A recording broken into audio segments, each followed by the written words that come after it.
Hi, everyone, and thanks for coming to my talk. My name is Stephen Salazar. I'm a PhD student at Bielefeld University in Germany and at the University of Groningen in the Netherlands. I'll be telling you about a study that we conducted in spring of 2018, which was part of my PhD project. So I'm interested in behavioral variation at the level of the individual. Now, behavior by its very nature is flexible. So studies on animal behavior traditionally meant going out into the field, measuring a certain behavior for a sample of individuals. And the mean of this was considered as the optimal level of expression. Everything else around it was considered as non-adaptive noise. But it was soon found out by measuring the same individuals repeatedly that flexibility was actually limited and that individuals differed in their mean expression of behavior. And so a burning question in behavioral ecology has been, why do individuals differ in their response to the same context? And how is this variation maintained in nature? And so the past 2 decades have seen an explosion of studies on this topic. It's been becoming increasingly clear that individuals of the same species within the same population consistently differ in their behavior.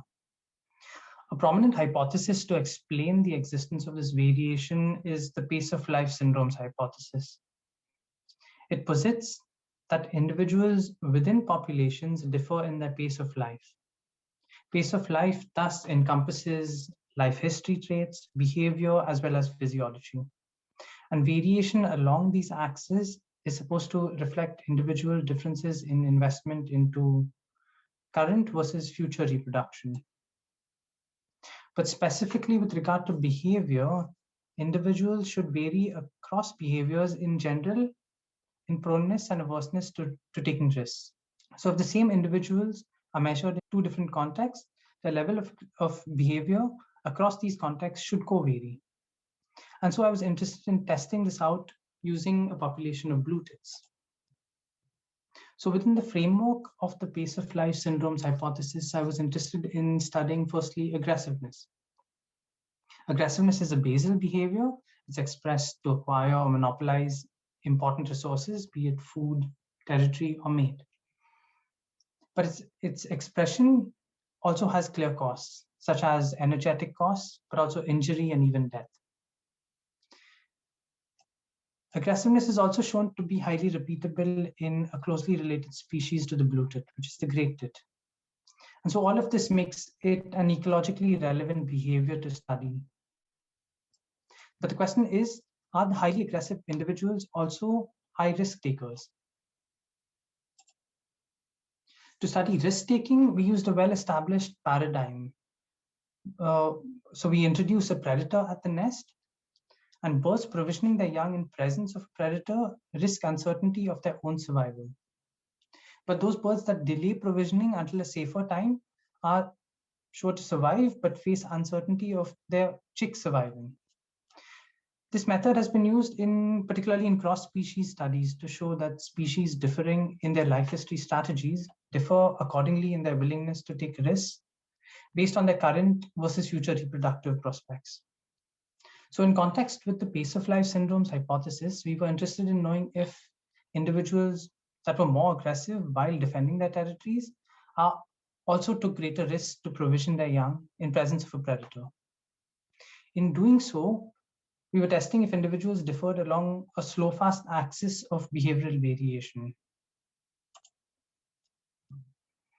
Our specific research questions were, number 1, is male territorial aggressiveness repeatable? 2, is risk-taking also repeatable?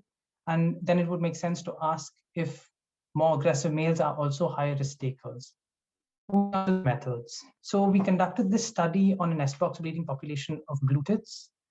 The study site is located just south of the city of Groningen in the Netherlands. It consists of around 200 nest boxes, of which every year around 100 are taken up by breeding blue tit pairs. Here's a picture to give you a glimpse of what the forest looks like around the peak of spring.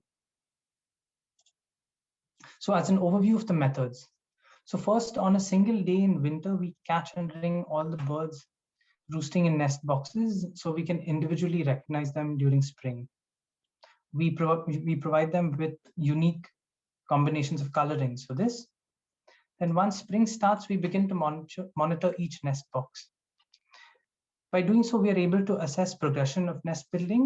So once nest building arrives at completion, we start to conduct repeated measures of aggressiveness. Later in the season, past incubation, we monitor the nest boxes again to get the exact hatch date. So that's the day on which the first chick hatches at a nest box. 10 to 12 days after that is when we conduct the risk-taking measures. So between day 10 and 12, we conduct either a human predator trial, a sparrowhawk predator trial, or no predator trial. And this order is randomized for different nest boxes.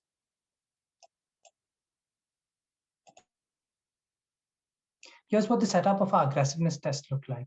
So we use simulated territorial intrusions to measure aggressiveness. We did this using a blue-tit male taxidermic model, as well as playback song. The taxidermic model was placed on a pole around 2 meters from the nest box. So when a male blue-tit came within 5 meters of our setup, we consider it to be a response to our stimulus. When it jumped onto the cage, we consider it as an attack. And our proxy for aggressiveness was taken as the total time spent attacking the taxidermic model. If we didn't cage the models, we knew that the birds would completely destroy the model. 7 days after the hatch date, we catch the adult birds, we ring them, we sex them, and apart from a host of other measures that we take of the birds, we also provided them with a pit tag enabled ring. And this allowed us to measure every entry and exit of these birds when provisioning the young. Additionally, at the nest box, we set up equipment which consisted of an antenna that surrounded the entrance of the nest box. This was connected to a reader and a battery. And like I said, every entry and exit of the provisioning parents could be monitored. And we also got the latency to resume provisioning after our predator trials. I'll be telling you about this.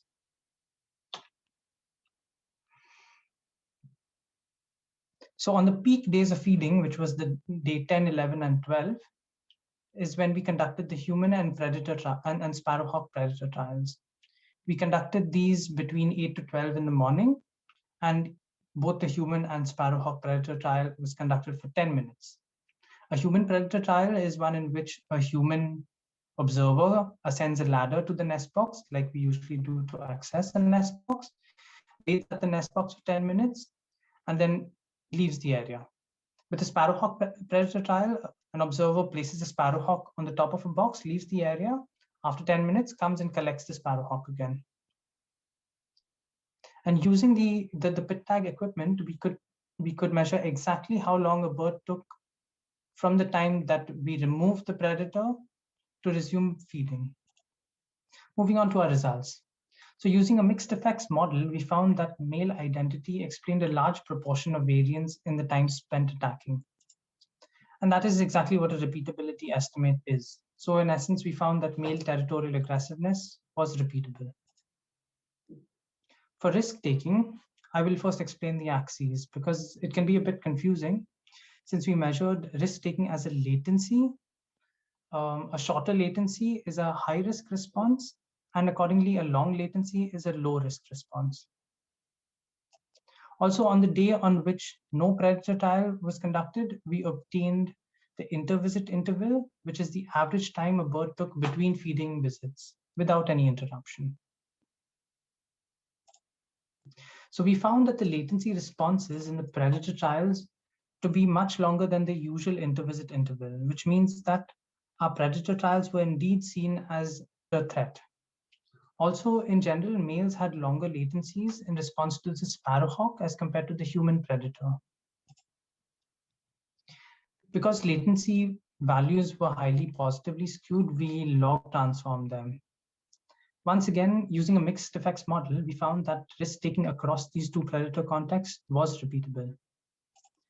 As an illustration, I've plotted the log latency responses for individuals in the two predator trials against each other.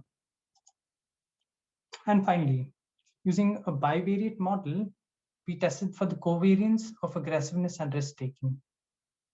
For this model, our two response variables were repeated measures of aggressiveness and of risk-taking. We used this model to calculate the among individual correlation between these two behaviors. We found a very poor among individual correlation across these two behaviors, which means that aggressiveness and risk-taking were found to be poorly correlated. So here, for the sake of illustration, I have plotted the mean aggressiveness scores for an individual over its latency response towards the human and sparrowhawk predator trial. Now, coming back to our research questions and summarizing our results. We did indeed find that male blue-tits show consistent individual variation in their levels of territorial aggressiveness. Males also showed consistent variation in their risk-taking. But despite these behaviors being repeatable, we found no evidence for an among individual correlation between aggressiveness and risk-taking. So in terms of the theory we set out to test, we found that contrary to what we predicted, individuals did not show variation along a general slow-fast continuum, at least not in terms of their behavior, despite these behaviors being repeatable.